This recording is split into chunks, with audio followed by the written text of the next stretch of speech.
Schopenhauer wrote that love is nature's trick, a bait to ensure reproduction, not happiness, a mask over the will to live, disguised as romance.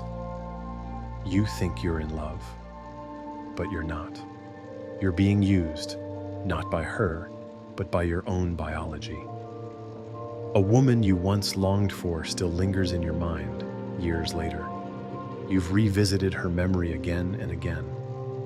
But what you're remembering is not her, not the real flesh and blood woman who walked away.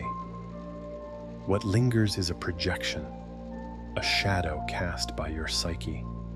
What persists is not her essence, but the echo of dopamine, the bond you forged with her image, not her soul. This is what became known as the soul tie. It isn't sacred, it's strategy, not yours, nature's. Evolution doesn't care about your heart. It only cares that you chase. And so it binds you, not with chains, but with obsession, with the fantasy of forever, with the ache that whispers, she completes me. But she doesn't. She never did. You didn't fall for her.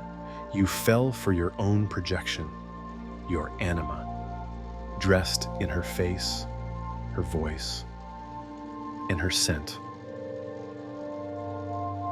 You cast her as your savior when she was only human. You handed her the script and begged her to play the part. And when she left, the pain wasn't hers, it was yours. The collapse of a fantasy, the death of your illusion. You were convinced you had found meaning, that the union you shared with her, whether physical or imagined, was your highest attainment. That in her presence, or even the thought of her, you had touched something sacred. And so, you delivered her image into the deepest part of your brain, reserved for purpose, for transcendence, for God. Sex did not bind you to her. It bound you to the story, to the highs, the moans, the dopamine. And every time you release, mindlessly, compulsively, you renew that contract. You reinforce the ghost. You deepen the wound. Schopenhauer saw through it. He saw that desire is suffering, and that the man who sees clearly must first untie the knot within himself. You were not cursed. You were captivated. And now you can begin the unbinding. Schopenhauer warned, lust is the leash of the will, nature's invisible tether, pulling man toward compulsive obedience. To break free, you don't destroy the drive. You master it. You hold the flame without letting it consume you. You are resisting nature's strategy, a force older than you, older than thought. And the only weapon sharp enough to stand against it is spiritual discipline, not in theory, but in flesh.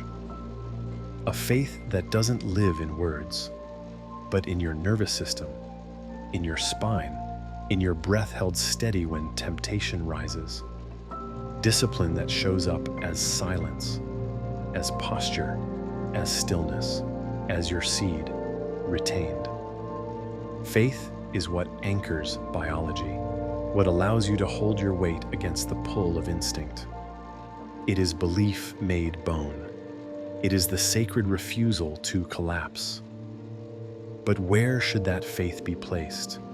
Not in the promise of reward, not in the approval of women, not even in some distant future self. Place it in your capacity to endure pain and struggle, in the quiet, unglamorous grind of self-denial that sharpens you each time you say no, in the small, unseen choices that test your values moment by moment, day by day, in the belief that your restraint is not absence, but part of the natural evolution that God intends every man to go through. Have faith that holding your seed is not a loss, but an investment. That the energy you store will shape the man you were always meant to become. Place your faith there, in the process, in the furnace, in the becoming. Semen retention is not denial, it's direction, the sacred redirection of energy, away from fantasy and toward form. Each day you hold, the fog clears, the hunger quiets. The woman you once chased begins to lose her power, not because she changed, but because you did. And if the transformation is true, she will see it in your eyes, not anger, not longing, but clarity. It's a look she recognizes, a look she cannot control, the gaze of a man who no longer seeks her for completion and no longer believes the illusion he once built around her. If you truly did the work, the image of her that lived in your mind, inflated, idealized, untouchable, begins to dissolve before your eyes. Her silence no longer stings, her memory no longer tempts, and her absence feels like stillness, not a reflex to keep feeding the fantasy you once projected onto her. Retention sharpens, it steadies, it silences the parts of you that once begged for touch, for validation, for escape. And slowly, you begin to rise, not with noise, not with ego, but with a quiet clarity that others begin to feel. The soul tie is a part of eternal nature, a mechanism embedded in the continuation of our species. And that means it will offer itself to you again. But the next time it does, you will get to choose. And it won't be from hunger. It will be from surplus, from overflow. When you've done the work, you stop seeking someone to complete your wounded self, because you've stepped fully into the strength of your higher self, shaped through retention. Now, you look for someone who reflects what you've already become. A mirror, not a mistress. A partner, not a pedestal.